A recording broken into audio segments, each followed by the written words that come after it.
ba mën a transformer seen différence en énergie et en opportunité yow ban jàngat nga ci am ak dans ton vécu yow bi nga am ci loolu comment tu l'as vécu? Tu confirmes et si tu confirmes, quelle analyse tu en fais? D'abord, nuyu le Iba Mar, docteur Iba Mar, et nuyu tout le public aussi, nuyu ñi ma ko bokkal aussi le doyen Alioune Tine, et donc mon ami et frère Baro, et Aliou aussi di ko nuyu, di féliciter Y'en a marre, di ko encourager ci cette très belle initiative. D'accord na lu bëri ak doyen lu mu wax. Notre démocratie, je pense bien li ko gën a marqué les dernières années, c'est l'émergence des mouvements sociaux. Mooy l'un marqueur yi ëpp doole ci suñu démocratie, ces mouvements sociaux yi émergé. Et mouvements sociaux yooyu nan la ñu émerger dañu émerger ci benn moment de contexte de faillite des partis politiques. Quand je parle de partis politiques, je parle des partis politiques traditionnels. Je parle aussi les corps intermédiaires. Corps intermédiaires yooyu mooy les syndicats. Qui fait que dafa am ay revendications yu bëree bëri. Yenn revendications yi mën na nekk revendication ordre écologique. Mën na nekk ko am ay suufam ñu nangu ko amul ku ko xeexal. Mën na nekk ay jeunes yu am ay frustration am ñu leen war a représenter wuñu leen. Mën na am aussi ay revendications démocratiques yoo xamante ni am nañu ko war a jël mais parti politique yi talatuñ ko parce que agenda électoral la am wala agenda électoraliste la am. Fayit boobu laal parti politique traditionnel dafa laal syndicat. Mouvement yu mel ni Y'en a marre ak FRAPP jóg en charge bokk ci mouvements sociaux yi nga xamante ni dañu émerger jël en charge revendications yooyu. C'est des revendications démocratiques.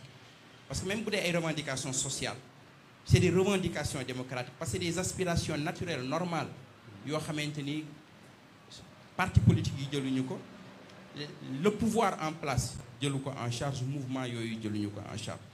Et mouvement yooyu lu bëri la ñu indil suñu démocratie. D'abord renouveau de la démocratie. Baneen bi parce que dañu bokk ci li tabaxaat confiance entre le peuple et les acteurs. Parce que c'est beau de parler de démocratie, mais la démocratie a besoin de défenseurs crédibles. Su fekkoon les partis politiques traditionnels rek ñoo woote woon 23 juin wala ñoo woote woon M2D jàpp ma ni ñu mobiliser jeunesse bi dinañ ko am. Kon li Y'en a marre apporté, FRAPP apporté ko, ñoo lànk apporté ko ak yeneen c'est très important. Baneen bi nga xam ne egsi na mooy la remobilisation de groupes soit déçus ou exclus. Muy surtout la question de la jeunesse. Muy M23, 23 juin, mobilisation de la jeunesse, Y'en a marre a été un acteur clé. Muy M2D, muy Y'en a marre, muy FRAPP, muy ñenn lànk ak ñi nga xam ñoo composé woon ont été des mobilisateurs clés. Évidemment ñu bokk ko ak les acteurs politiques. Et c'est à ce niveau où je rejoins le doyen Alioune. Parce que nous avons deux types de partis politiques. Nous avons des partis de gouvernement, partis classiques, traditionnels, de gouvernement nourris dans la corruption politique, qui n'ont pas forcément un agenda de transformation. Vous avez tantôt des partis de combat qui sont des partis de contestation, des partis de lutte, porter discours, agenda de transformation. Et partis de combat yooyu ñoom ñooy def jonction avec les mouvements sociaux, avec les mouvements citoyens dans des contextes de crise, pour descendre l'essentiel. Et le plus souvent l'essentiel boobu c'est la démocratie. Quand les institutions s'effondrent, quand la démocratie est menacée, quand l'état de droit est menacé. Muy ci contexte M23, muy ci contexte M2D.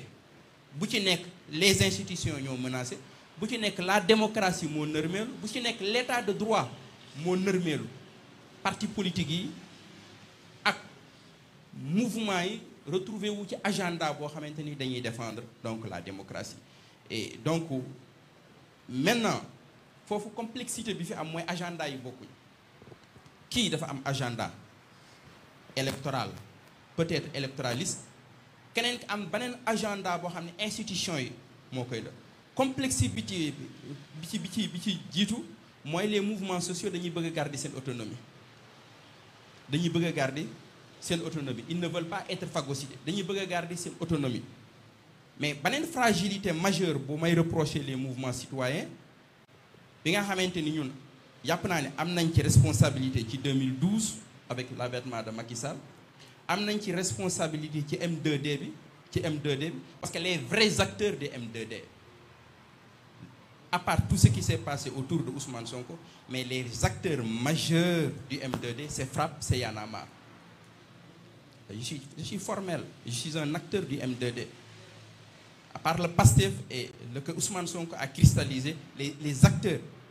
Mais l'incapacité de ces mouvements à imposer un agenda de transformation. Ils ont été tous phagocytés, soit en 2012, ou M2D, ils ont été tous phagocytés par les forces traditionnelles, politiques, les forces politiques traditionnelles. Et ce qui fait que dans l'agenda de transformation, ils ont été absents. Et on va vers un agenda électoral ou électoraliste et plus agenda électoral, les forces là, c'était les forces jeunes, les forces progressistes, ce que j'appelle les forces du progrès, les forces démocratiques. Ils auront peser sur l'agenda du M2D pour que le mouvement du M2D soit un mouvement de révolution radicale, de transformation. Progressivement avancé, il y a l'effacement de ces mouvements là par rapport. Et des faits. Mais plus on avance, on est sur l'agenda électoral. L'agenda électoral, oui, c'est les acteurs politiques, mais quand tu prends le pouvoir, dans l'exercice du pouvoir, agenda de transformation a besoin de vigile. Merci. Merci Babacar.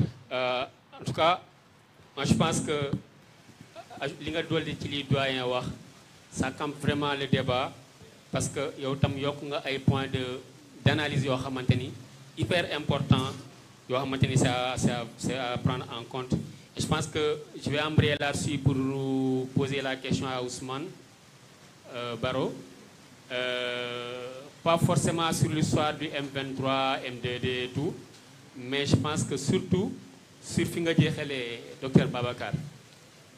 Si on veut comparer un peu, nous faisons la dynamique du M23 et nous faisons les dernières dynamiques de Babacar wax nga xamanteni yoy dafa tomber avec l'arrivée de PASTEF.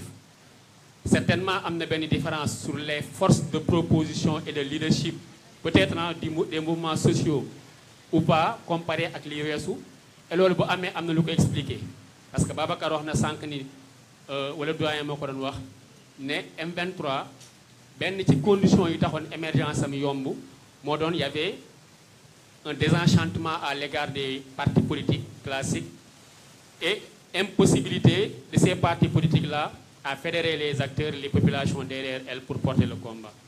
Par contre so ma déggé li Babacar wax yu mujj dafa tomber mu am parti yu bees yo xamantene c'est porté par des jeunes qui sont des générations de Y en a marre et tout nek ay leader parti politique mo xam Ousmane Sonko la mo xam Babacar mo xam Barthélémy wala ñeneen ñoo xamanteni en tout cas ils avaient cette vision là am un peu ben dose mouvements sociaux yexi ñenn ñi aussi ont été suivis ak yeneen ñoo xamanteni ci mouvements sociaux lañ nekkon donc certainement li ma ko jappé peut-être que différence bi amone au début ba nga gis complémentarité entre partis politiques yi ak mouvements sociaux yi ñu mënon andi la partie mobilisation ak toute une dynamique une énergie bo xamantene amul won ci partis politiques yi peut-être avec les derniers mouvements ça a un peu changé parce que les partis politiques rajeunis et engagés et rejoints par plusieurs jeunes yo xamantene ils étaient dans un mouvement social là peut-être que dañu andi walé au niveau des partis politiques cette touche là